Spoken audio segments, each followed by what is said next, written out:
O Senhor esteja convosco. Ele está no meio de nós. Proclamação do Evangelho de nosso Senhor Jesus Cristo, segundo João. Glória a vós, Senhor. Naquele tempo, disse Jesus aos discípulos: em verdade, eu vos digo, se o grão de trigo não cai na terra, não morre, ele continua só um grão de trigo.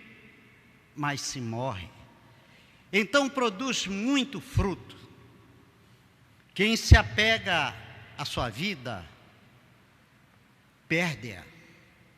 Mas quem faz pouca conta de sua vida neste mundo, conservá-la para a vida eterna. Se alguém me quer servir, siga-me. E onde eu estou, estará também o meu servo.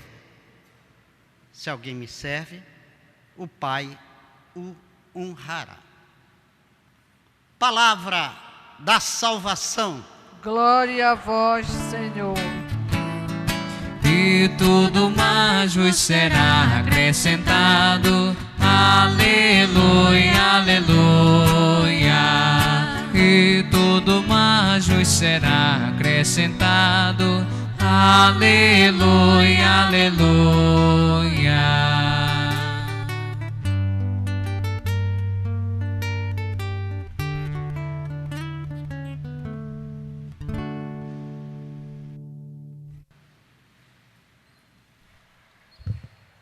Minha saudação a todos os irmãos e irmãs que nos acompanham pelos meios de comunicação da igreja. Minha saudação ao Padre Assis, reitor da Basílica Santuário, ao Padre Francisco, pároco, demais sacerdotes, irmãos. Minha saudação muito especial e carinhosa hoje, também, sobretudo, do nosso arcebispo Dom Alberto, uma saudação muito especial a todos os diáconos da nossa arquidiocese de Belém, espalhados por todas as paróquias e comunidades da nossa arquidiocese.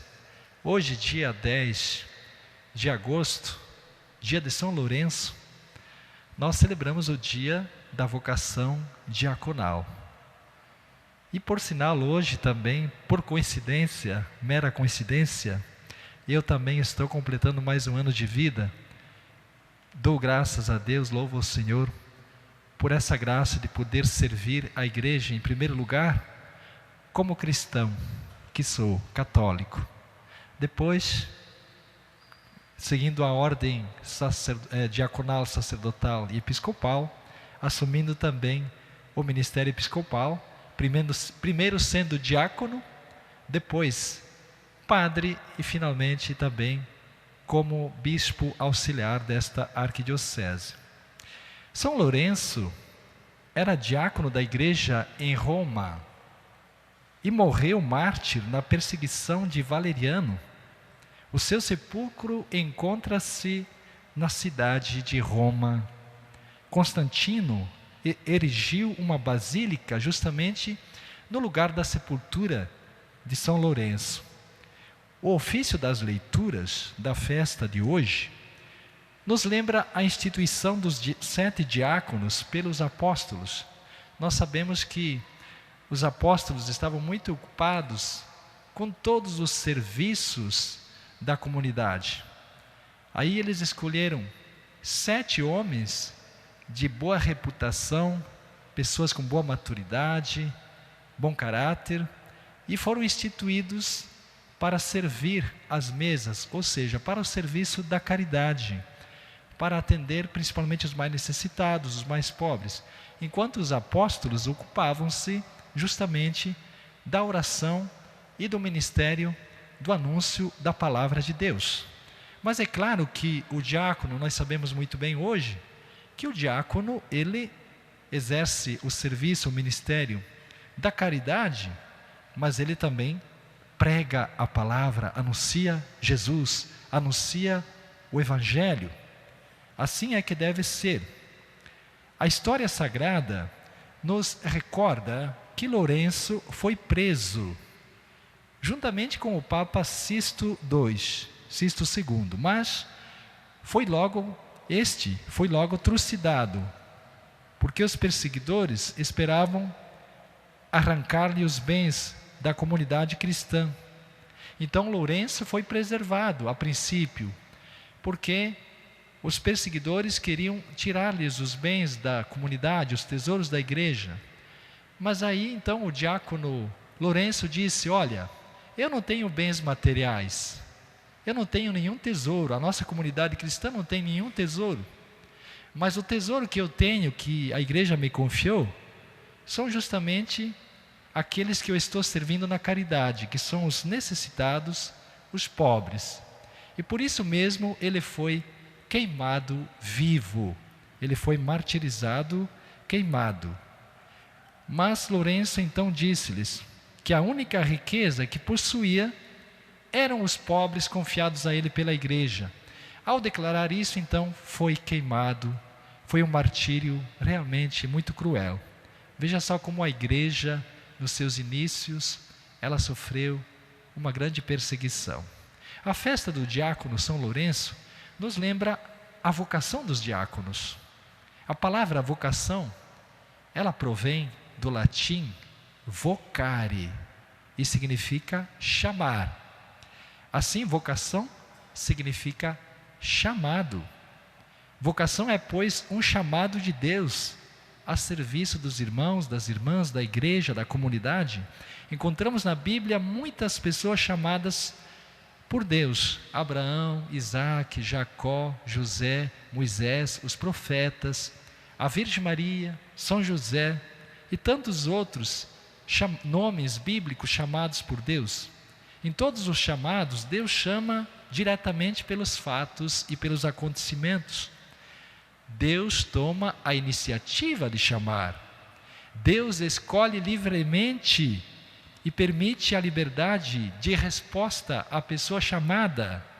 Deus chama em vista de uma tarefa, de um serviço, de uma missão. Podemos até mesmo fazer uma distinção entre os chamados: vocação à vida, vocação à existência. Deus nos chama, Ele nos amou desde o primeiro momento, nos chamou e nos amou, e nós fomos criados à imagem e semelhança de Deus. Somos criados para viver, para a vida. Depois, a vocação humana. A vocação humana é ser gente, ser pessoa, ter liberdade. Fomos criados com inteligência, vontade, e nos foi dada uma condição para estabelecer uma comunhão e dialogar com Deus, com o nosso Criador. E depois temos a vocação cristã. É a vocação de filho, de batizado. Todo batizado recebeu a graça de fazer parte do povo eleito de Deus, de ser membro da igreja, de participar da comunidade. Através da vocação cristã somos chamados à santidade, vocação à perfeição.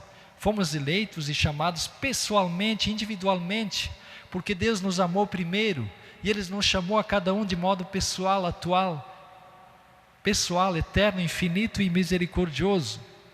Fomos chamados à fé pelo batismo. Toda pessoa batizada tornou-se um seguidor de Cristo.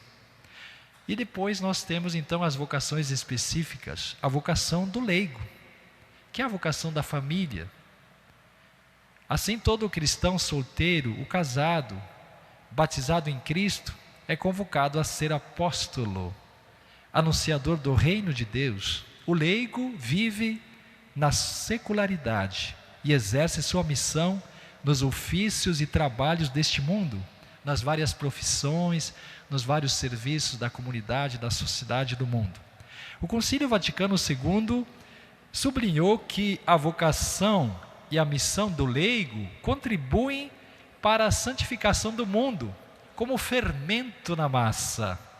E nós sabemos que o diácono, além da vocação ministerial, vocês assumem também a vocação do casamento, a vocação matrimonial. Portanto, na verdade, é uma dupla função, um duplo ministério. Mas isso é bonito, é muito lindo. É uma vocação de carisma particular, é uma vocação de graça, da graça de Deus, vocação destinada ao serviço da igreja, nos diversos ministérios. O ministério ordenado coordena e preside a comunidade, cada um no seu ofício. É pastor, é guia que cuida do rebanho do Senhor.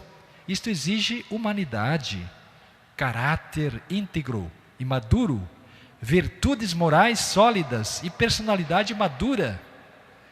Por isso que quando a gente escolhe um diácono, escolhe um sacerdote, quando é escolhido um bispo, porque o bispo não faz a opção, são os outros que escolhem o bispo, precisa muito, é ser irmão religioso, irmã religiosa. Como é bonita essa vocação, ser religioso, ser religiosa. Aqui nós temos a comunidade dos barnabitas, eles são religiosos, onde tem irmãos, tem sacerdotes. Eu, por exemplo, pertenço à congregação de São José, dos Josefinos de Murialdo, que é uma congregação que nasceu na Itália, que tem um carisma muito bonito, que é sobre o amor de Deus, que Deus nos ama a cada um de nós de modo pessoal, atual, particular, infinito e misericordioso, e que o amor de Deus por nós é eterno, e que nós somos chamados e enviados para anunciar esse amor de Deus ao mundo, anunciar a família, anunciar as pessoas. E como hoje o mundo está necessitado, que se espalhe cada vez mais este amor de Deus. Então, como é bonita a vocação religiosa. Aqueles que estão nos acompanhando agora pelos meios de comunicação, principalmente os jovens, prestem atenção, jovens, vocês também são chamados a serem diáconos, a serem religiosos ou religiosas, a serem sacerdotes, para contribuírem com Deus, no sentido de difundir o reino de Deus, de espalhar, de levar o seu amor aos irmãos e irmãs, de construir o reino de Deus no mundo. Existem duas formas que se completam nesse tipo de vocação, na vocação religiosa: é a vida ativa ou a vida contemplativa. O religioso, a religiosa, são chamados a testemunhar Cristo de uma maneira radical, vivendo uma consagração total nos votos de pobreza, castidade e obediência. Em síntese, podemos afirmar que todos nós somos chamados de uma forma ou de outra a fazer algo, a servir. Por exemplo, o pai e a mãe de família, foi a vocação que nós celebramos no dia de ontem, no segundo domingo de agosto, a vocação matrimonial, a vocação de ser pai e mãe de uma família. Como é bonita também essa vocação de ensinar os valores, ensinar a fé, as orações aos filhos, de educar os próprios filhos nos valores da vida, nos valores éticos, morais, cristãos, para que nós possamos, a partir da família, que é o núcleo da sociedade, o núcleo primordial da sociedade, possamos construir uma sociedade melhor, uma sociedade onde as pessoas se amam, se querem bem, uma sociedade também mais fraterna, mais justa. Assim sendo, a vocação é um chamado divino, que exige uma resposta da pessoa em vista de um compromisso com Deus e com o próximo. E por fim, voltemos ao evangelho da festa de hoje, quando Jesus diz: é verdade vos digo, se o grão de trigo que cai na terra não morre, ele continua só um grão de trigo. Você já pensou, já meditou sobre essa frase do evangelho? Se você guarda o grão de trigo numa vasilha, se você não planta a semente, você acha que ela vai germinar? Que vai produzir frutos? Claro que não. Então a semente é o próprio Jesus, que nós devemos anunciar, que não pode ser guardado. A semente é a palavra de Deus, que não pode ser guardada no armário, mas precisa ser anunciada, espalhada como a semente que é anunciada ao mundo, para que esse mundo se torne um mundo cristão, um mundo evangelizado, um mundo transformado. E aqui nós podemos falar daqueles verbos muito importantes, que é dar, doar, oferecer, servir. Jesus utiliza muito esses verbos para dizer que Ele é o pão da vida, descido do céu para a vida do mundo. O trigo é uma semente que você planta, e aí produz muitos frutos, do qual se extrai o pão que nós consagramos na Eucaristia. Jesus se diz: eu sou o pão vivo descido do céu, quem comer deste pão viverá eternamente. Que nós também possamos ser como essa semente, que é plantada, que germina, brota, cresce e produz muitos frutos. Uma semente pode dar 100, outra pode dar 60 e outra 30. Mas todas as sementes que são plantadas produzem frutos e bons frutos para a vida do mundo. Louvado seja nosso Senhor Jesus Cristo. Para sempre seja louvado. Façamos um instante de silêncio para meditar a palavra que foi proclamada.